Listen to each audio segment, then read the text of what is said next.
Well, I think Greg said it all, so good night, everybody.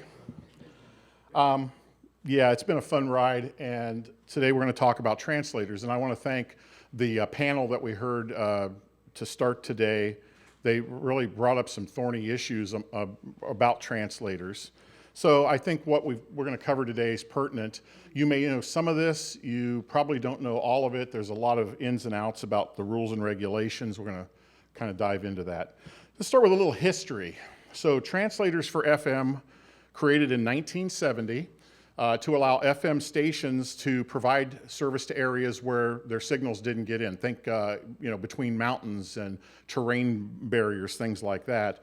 First translators were 10 watts, and they were required to rebroadcast off air. There was no alternate delivery methods at that time. As of June, there are 8,935 translators and boosters licensed in the US. The vast majority are translators. That's the biggest growth service in the last couple of decades. So some general information about translators. They are considered secondary services under the FCC rules. They're covered under Part 74 of Title 47 CFR. So you think about your broadcast rules and regulations being in Part 73. Part 74 is devoted to translators. There are two classes or types of translators recognized by the FCC, fill-in and non-fill-in. So let's look at a couple of rules that are applicable to all translators. First, you have to protect everybody. If you propose a translator in a window, a new one, or you are doing a modification, a minor mod, you have to basically protect everything around you. Full power stations, Class D non-coms, all translators, all boosters have to be protected with your standard interference contour protection. If you are a licensee of a translator, with a couple of exceptions we'll get to later, and you want to change the primary station, let's say you own one that's not really owned by a full power station and you want to change, you are welcome to do that without prior authority of the FCC. You can rebroadcast pretty much whatever you want.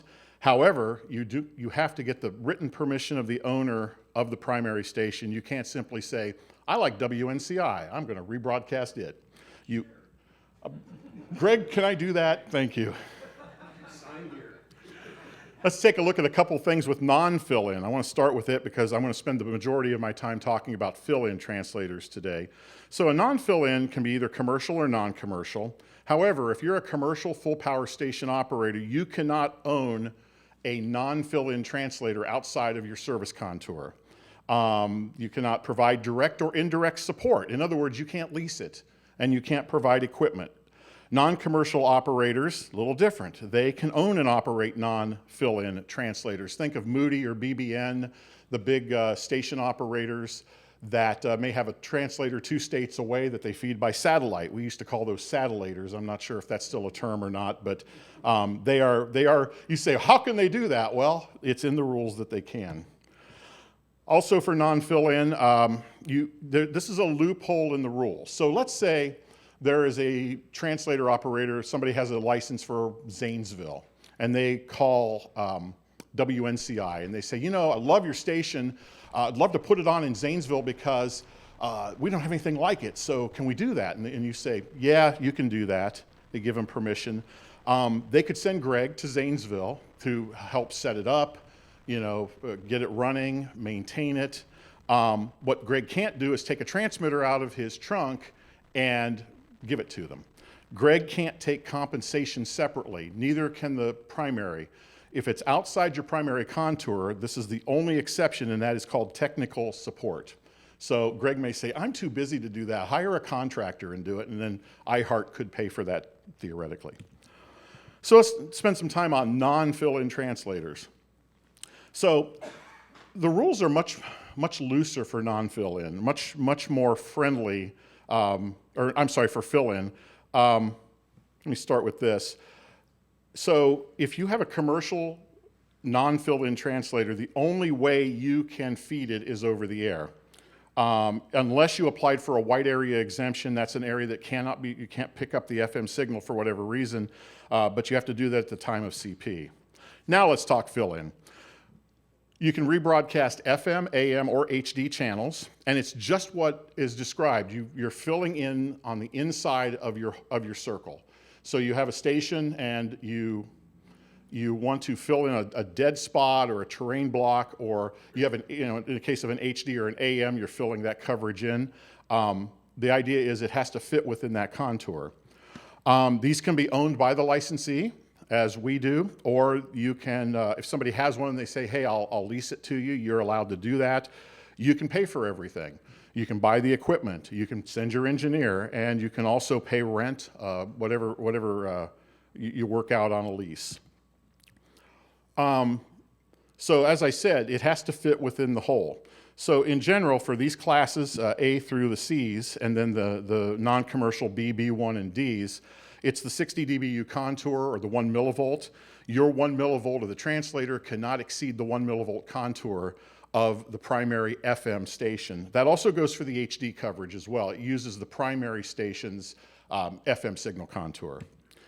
For a Class B, which we have many in Ohio, it's the 54 dBu contour or the half mil.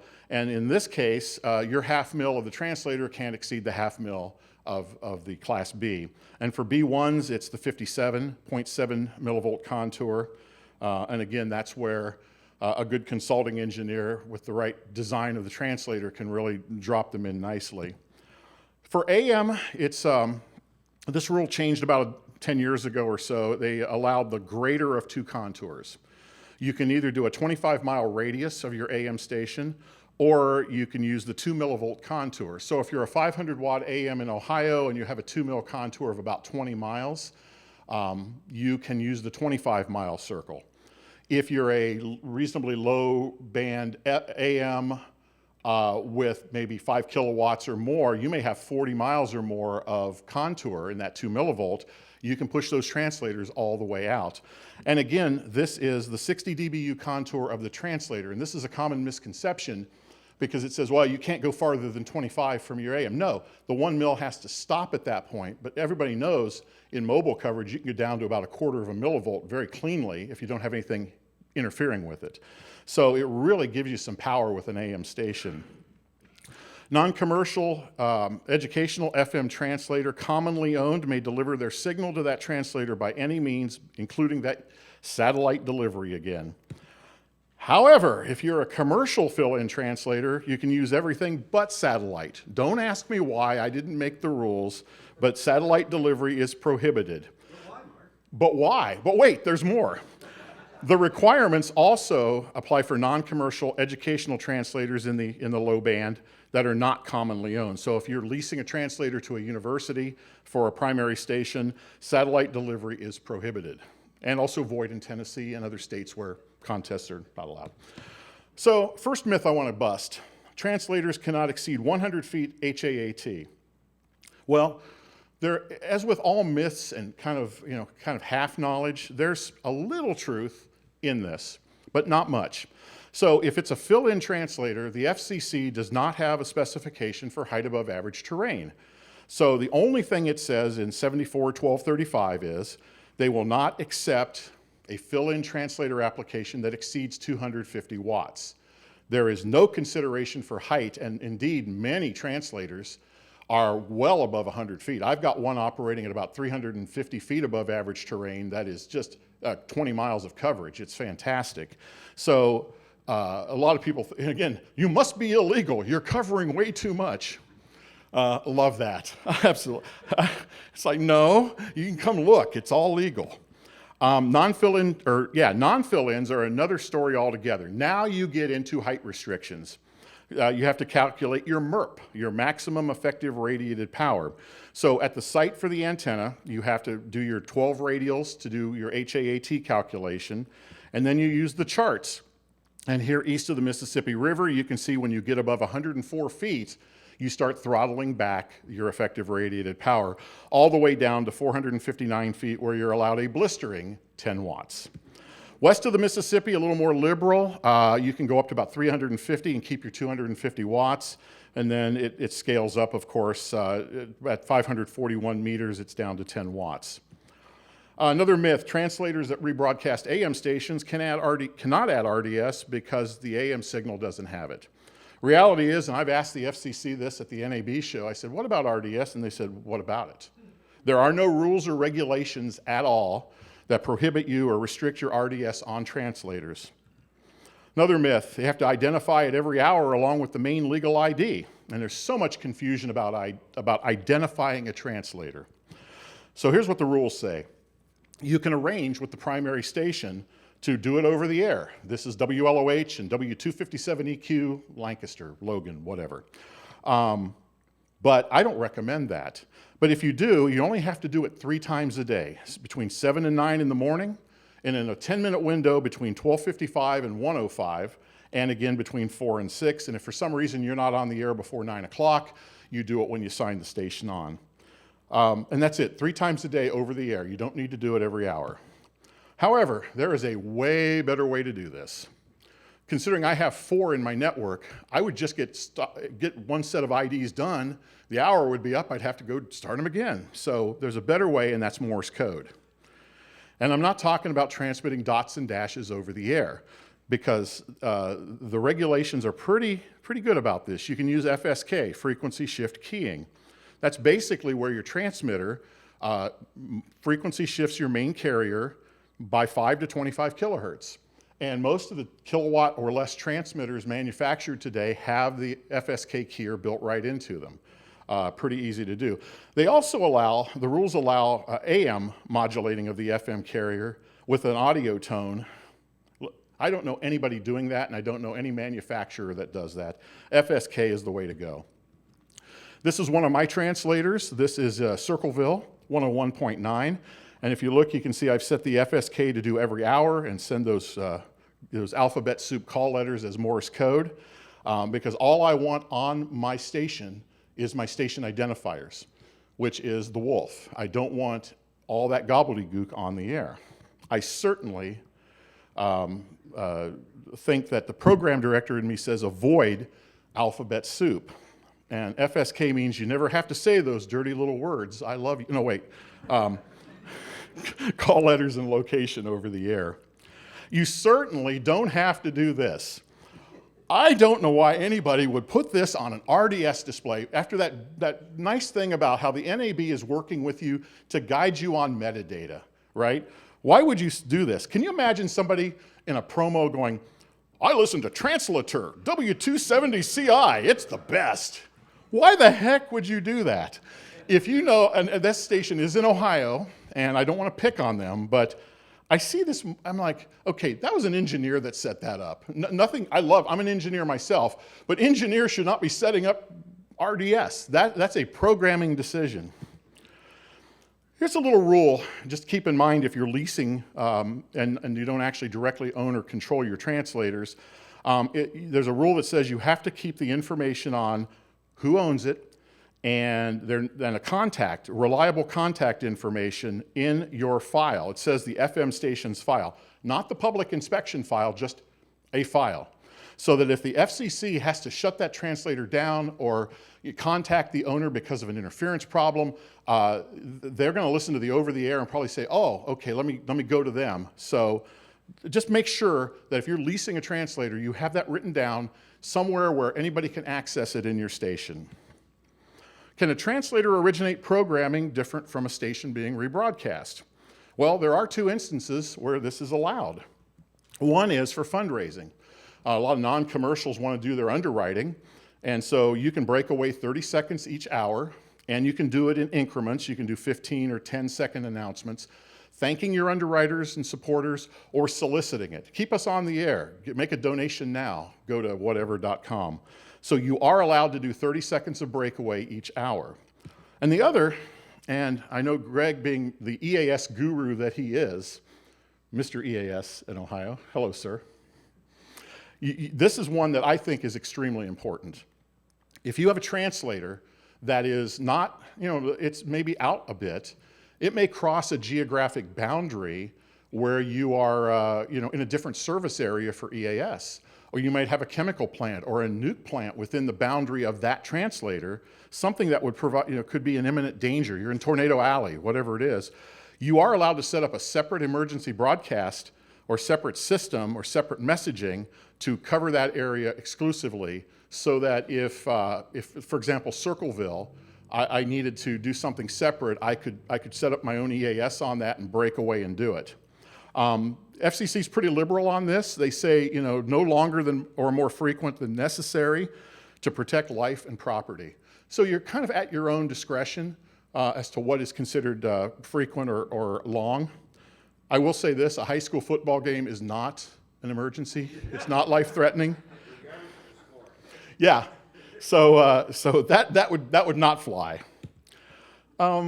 Interference, and it was mentioned this morning about in 2021, the FCC actually came out and defined what is interference, or how you handle interference. And you know, we all want to be good neighbors. When we design RF, and put these things on the air, we're trying to be good neighbors. You know, you can shoehorn some things in that you know, work on a good day, may not work, you know, on a bad day. There's still the possibility you can interfere with a full power station.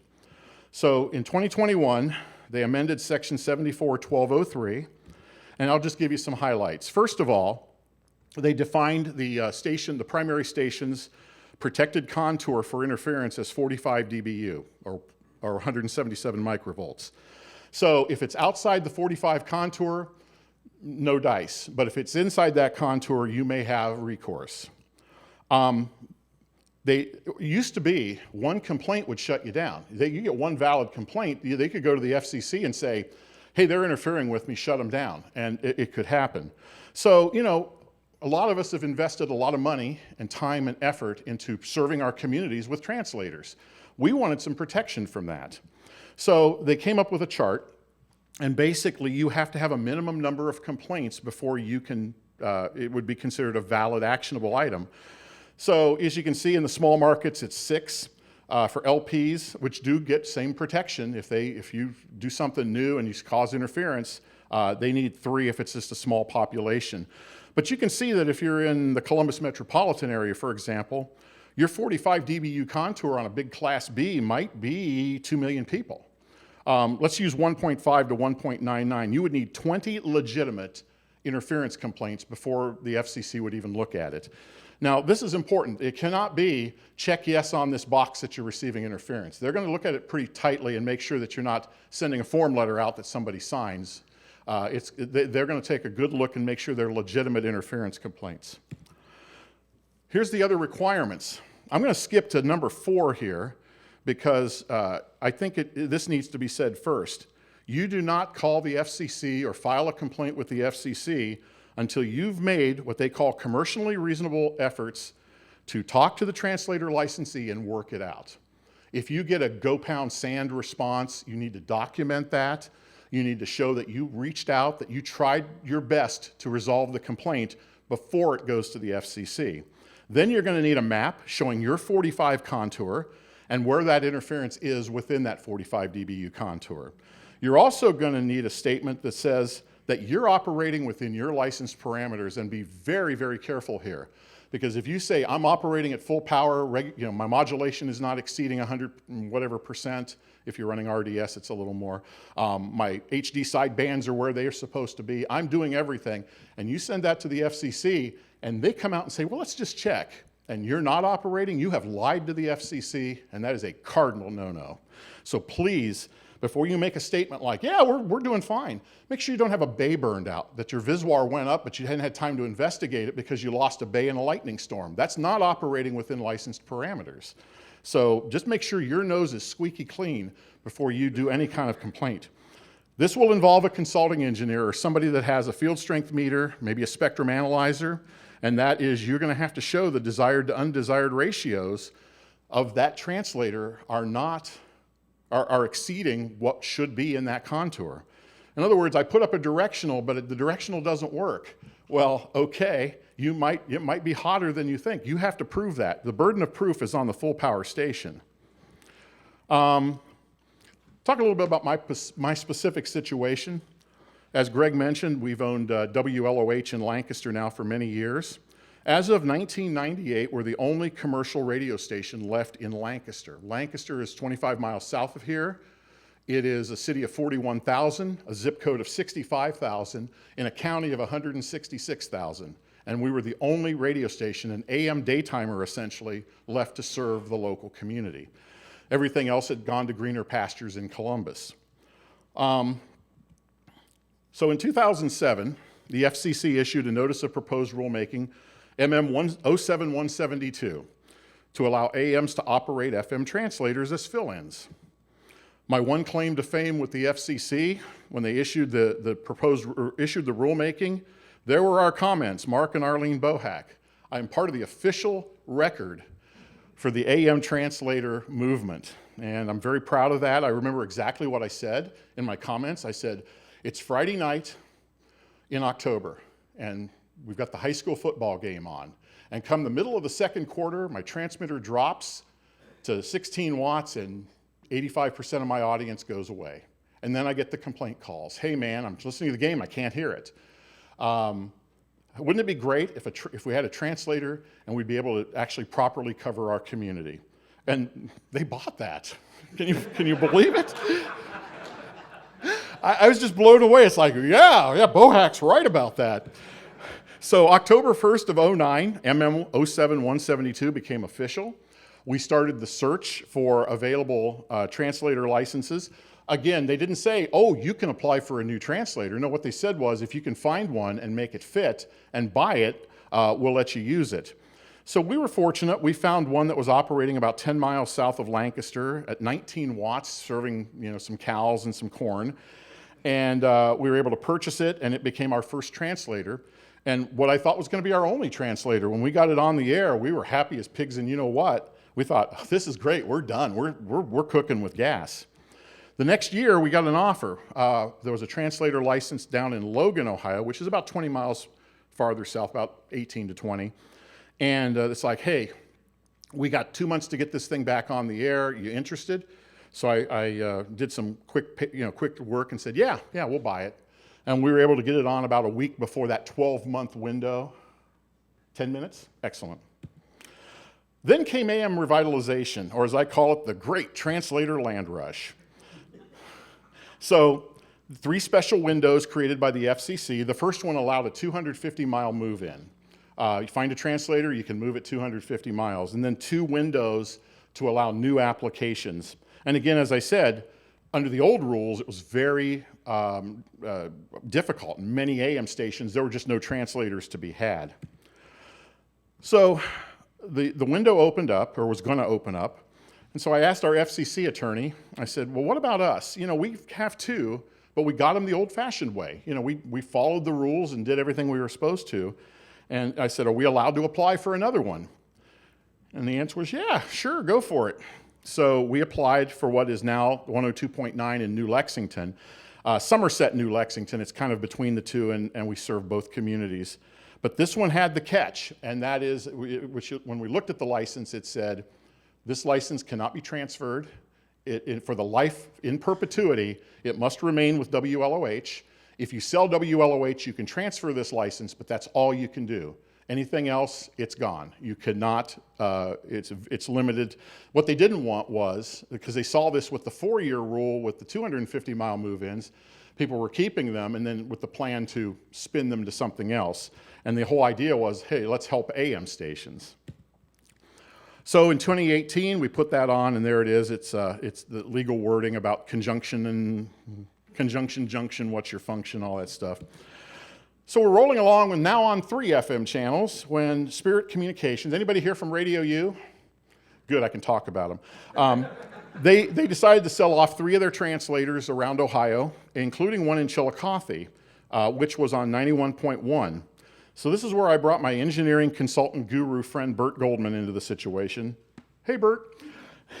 That's what I said. Hey, Bert, can we move this and make it fit for Circleville? Circleville is a city of 17,000, 18,000. It's to the west of Lancaster, and it, again, has no local serving radio station. So the answer is a little complicated here. So originally it was on 101.7 in Chillicothe.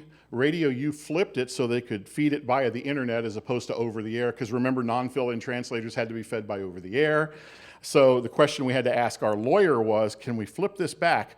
Everybody know what IF is? It's 10.7, which is the IF frequency of an FM radio. So in a minor modification, you can go 3 channels up, 3 channels down, or a 10.6 or 10.8 flip.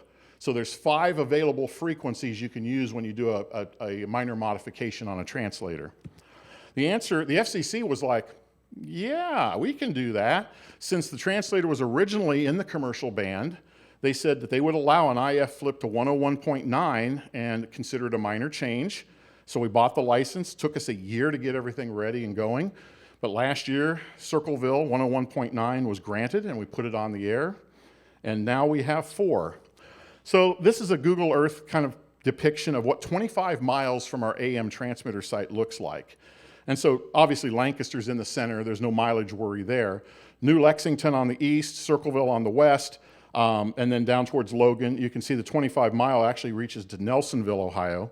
And I just did a couple extra radials just to show what might be possible. I have no interest in it really, but and I doubt there's anything available, but it would show that I could put something to Newark and also cover a big chunk of Columbus if there was something available I wanted to go after. I heard 97.9 might be available. I listened to Translator. This is our combined coverage map. It shows what we've been able to do in terms of again, the FCC frowns on 1 millivolt contours overlapping when it comes to translators. So you have to position them so you're not duplicating coverage, but you certainly can do a lot. So if you look at Lancaster, it's non-directional. It's a big circle. But to the east and west, we had to truncate those signals a bit because of that 25-mile. We weren't interfering with another station. We had to pull them back a little bit. And then Logan is also non-directional. So let's talk a little bit about antennas. How can the same antenna be both a directional and a non-directional? Well, the FCC has a database they call off-the-shelf directional patterns. When a manufacturer builds an antenna, they pattern range it, they test it, they find its proclivities, and then they can file that with the FCC. And if those proclivities are known, you can treat that as a directional if you can make it fit. We use the Nikon BKG77. This is our 2-bay half-wave in New Lexington.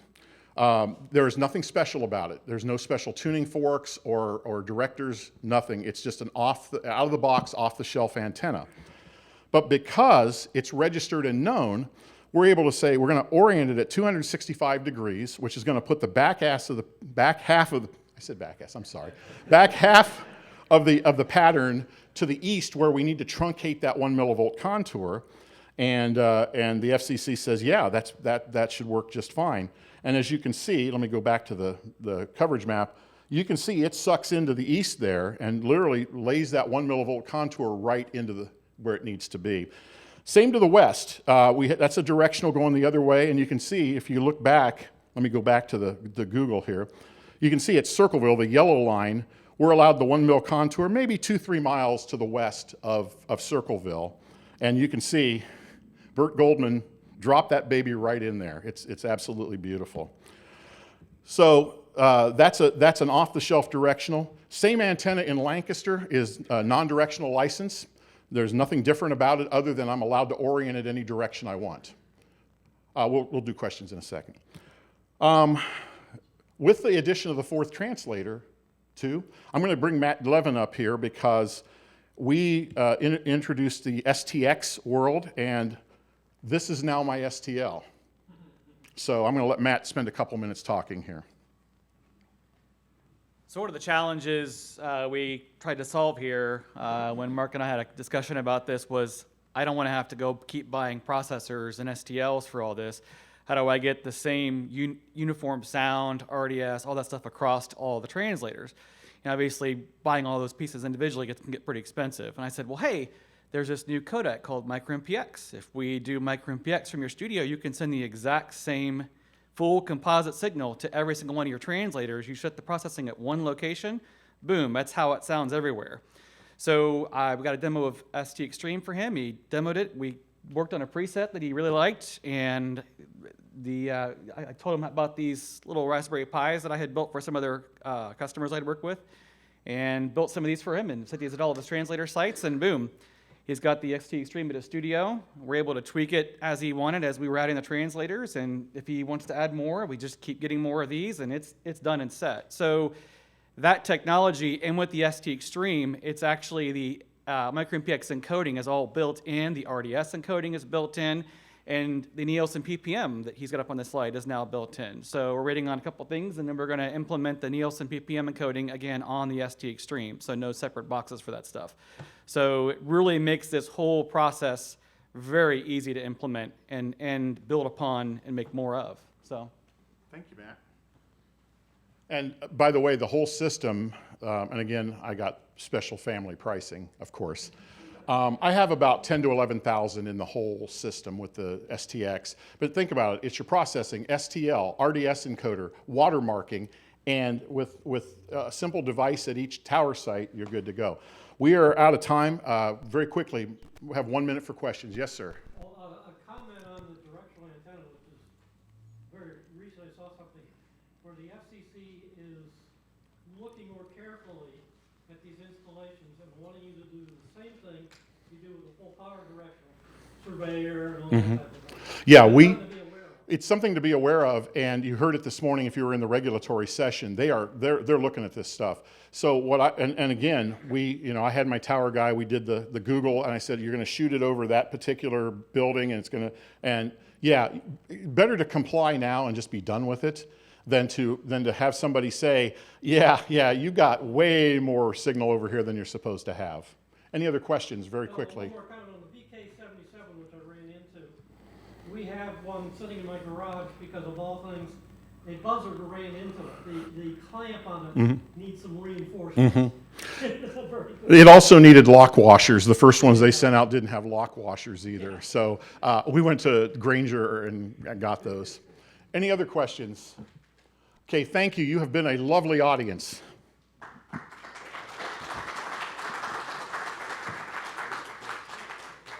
And he does have a spare, by the way. Mark, Matt, thank you both. Terrific presentation. You want me to pull my stuff out, or you can just shut it off? Well, I think, yeah, Frank's going to put his stuff. So thank you for being here. I invite you to stay. This gentleman from the Telos Alliance, you may have heard this name. You may have seen this man. If you see this man, call 911. Frank Fode's session starts in 3 minutes. This Bozzini business, they need to get a life. I never liked Bozzini. I never trusted him. We'll start going. Sorry, it's just what happens. I made my bones when 3 minutes. Thank you.